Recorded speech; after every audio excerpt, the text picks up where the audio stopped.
This is YNN on the agenda. The two GOP candidates for U.S. Senate square off in another televised debate. YNN's Harvey Kronberg reflects on why last week's encounter between David Dewhurst and Ted Cruz was so revealing.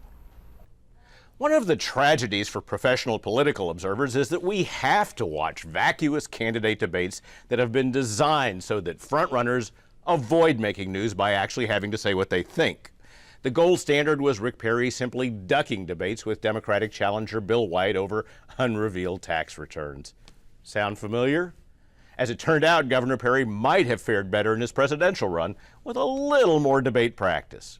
Well, surprisingly, last week's Republican Senate runoff debate between David Dewhurst and Ted Cruz may have been the most interesting candidate exchange I have seen in a long time.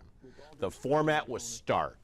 Two journalists and two candidates facing each other eye to eye across a table. None of the phony rules that make these events so excruciatingly dull. The journalists controlled the time and persisted in follow-up questions that routinely knocked both Dewhurst and Cruz off of their standard canned talking points. Both candidates had their share of stumbles and tortured answers in an effort to get back on message.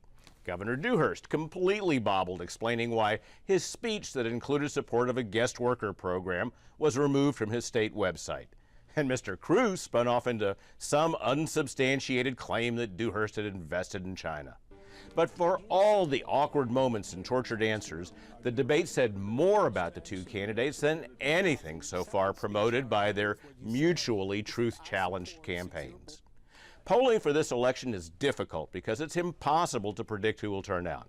But what polling there is suggests Mr. Cruz is breaking away. His supporters are certainly more enthusiastic. Now, I don't know who's going to win this runoff. What I do know is that Rick Perry crushed Tony Sanchez in the 2002 gubernatorial election, despite being outspent 4-1.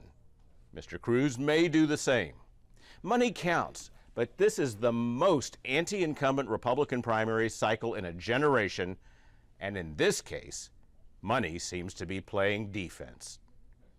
And that's what's on the agenda. I'm Harvey Kronberg, and you can find me at quorumreport.com.